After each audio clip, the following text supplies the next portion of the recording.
Hello दोस्तों, नमस्कार। क्या हाल चाल है आप सभी के। आई होप दोस्तों आप सभी बढ़िया होंगे और अपनी पढ़ाई भी बेहतरीन चल रही होगी। दोस्तों आज का जो मेरा टॉपिक है वो सेंट्रल आइडिया को लेकर के है। आज मैं आपको सेंट्रल आइडिया बताने जा रहा हूँ। जो 12th क्लास का पहला चैप्टर है माई मदर एट 66, उसका सेंट्रल आइडिया मैं आपको याद करवा रहा हूँ। और आज की क्लास से आपके 4 नंबर पक्के हो जाएंगे, कन्फर्म दोस्तों, I promise you.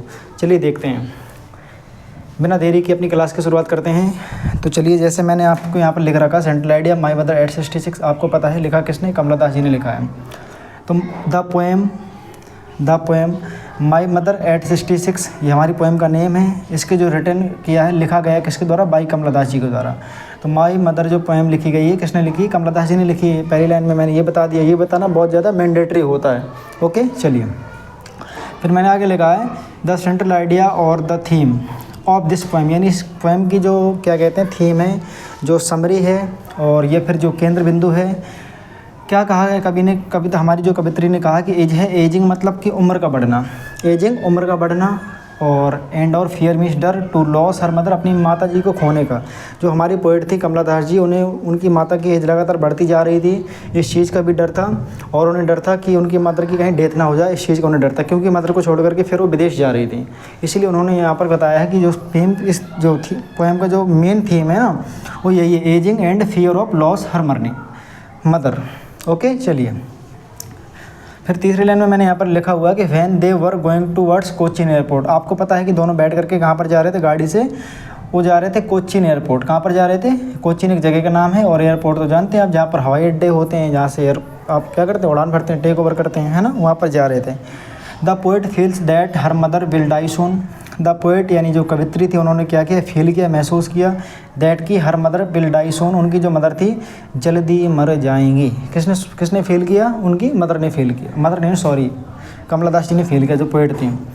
To divert her mind, जब उनके माइंड में ये वाली बातें चल रही थी ना कि उनकी मदर जल्दी डेथ हो जाएगी और उनकी मदर बूढ़ी हो रही है, तो उन्होंने क्या किया, उन्होंने अपने माइंड को क्या किया, डाइवर्ट किया, यानी कि अलग किया। उस जो उसकी थिंकिंग चल रही थी माइंड में, उन्होंने उस थिंकिंग को क्या किया, अलग किया, यानी कि डाइवर्ट किया। फिर आगे क्या होता है, the poet starts looking outside the cars window. The poet mean जो कवित्री थी, स्टार्ट्स मीन शुरू कर दिया, लुकिंग मीन्स देखना, आउटसाइड मीन्स बाहर की ओर, कार से विंडो कार की खिड़की से। उन्होंने अपने माइंड को अलग करने के लिए, यानी कि उस थिंकिंग से दूर रहने के लिए, उन्होंने अपनी कार से बाहर देखना शुरू कर दिया, कार की खिड़की से बाहर देखना शुरू कर दिया। फिर होता क्या आगे, उन्होंने देखा कि आउटसाइड लाइफ जो बाहरी जीवन था ना, इज है फुल ऑफ एनर्जी, ऊर्जा से भरा हुआ है। किससे भरा हुआ, एनर्जी से भरा हुआ, फुल ऑफ एनर्जी।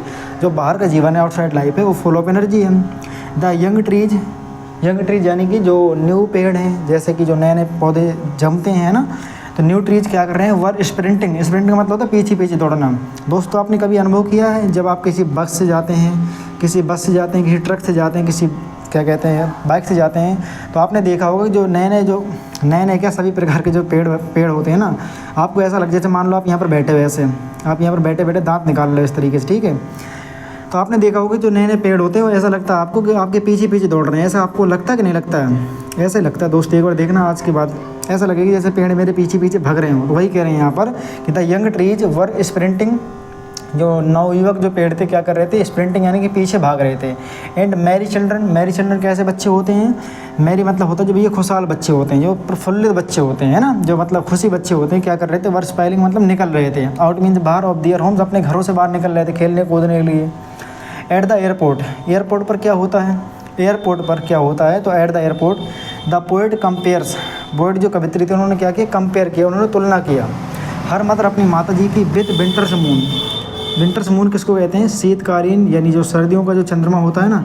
आपने सर्दियों में चंद्रमा देखा है, कभी कभी जब कोहरा ज़्यादा होता है तो चंद्रमा ऐसा लगता है कि बस तुम्हें वाइट सा दिखता है। कैसा दिखता है, वाइट सा दिखता है, लेकिन उससे जो क्या कहते हैं लाइट आती है ना, प्रकाश, और प्रकाश ना के बराबर होता है, यानी बिल्कुल धुंधला सा लगता है। तो वहाँ पर उनकी मदर का जो चेहरा था ना, बिल्कुल वैसा था, किसकी तरह, चंद्रमा की तरह लग रहा था। इसीलिए वहाँ पर कहा गया है कि एट द एयरपोर्ट पर the poet compares her mother with winters moon, अपनी माँ के चेहरे को या फिर अपनी मदर को उन्होंने किससे कंपेयर किया, तो विंटर्स मून से कंपेयर किया। अंडरस्टैंड। चलिए फिर उन्होंने आगे क्या देखा कि her health was poor, her health यानी कि उनकी मदर की जो हेल्थ थी, उनका जो स्वास्थ्य था कैसा था, पुअर मतलब होता है यहाँ पर तो गरीब नहीं करेंगे हम, उसको बोलेंगे ख़राब था।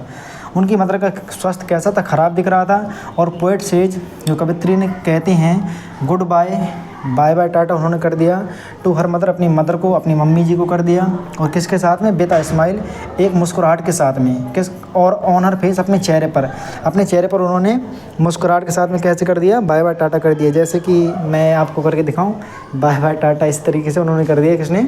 तो उनकी बेटी कमला दास ने अपनी मम्मी को कर दिया। और किसको छिपाते हुए? हाइडिंग हर फियर, अपने डर को छिपाते हुए। लेकिन डरी हुई तो बहुत ज़्यादा थी वो, जो हमारी पोएट थी बहुत ज़्यादा डरी हुई थी। लेकिन उन्होंने सोचा कि यार मैं जा रही हूँ और मेरी मम्मी को अगर यदि लगेगा कि मैं डरी हुई हूँ तो मम्मी मेरे चक्कर में और ना बीमार हो जाएं, इसलिए उन्होंने अपने डर को क्या कर लिया? हाइड कर लिया, छिपा लिया। और एक स्माइल के साथ में उनको क्या कर दिया? टाटा बाय बाय कर दिया। और वहाँ से निकल गई कहाँ के लिए? जहाँ वो जाना चाहती थी, और उनकी मदर वहीं पर रह गई। दोस्तों, क्या आपको ये पसंद आया है? ये मेरे हिसाब से तो आपको पसंद आना चाहिए। अगर पसंद आया तो प्लीज़ एक बार आप इसको सब्सक्राइब भी करेंगे, और इससे आपको 4 नंबर मिलेंगे। गारंटी है दोस्त, गारंटी है इस चीज़ की। 4 नंबर यहाँ से मिलने हैं, और पेपर में तो आना ही आना है, बच नहीं सकता। आई प्रॉमिस यू, देखना जब पेपर में आएगा 4 नंबर पक्के हैं। आज आप इस वीडियो को देखिएगा। यदि आपको यहाँ से कुछ हेल्प मिलती है तो प्लीज़ मुझे सब्सक्राइब कीजिए, क्योंकि मैं आपके ही इस तरीके से कंटेंट के लिए बहुत सारी वीडियो अभी डालने वाला हूँ।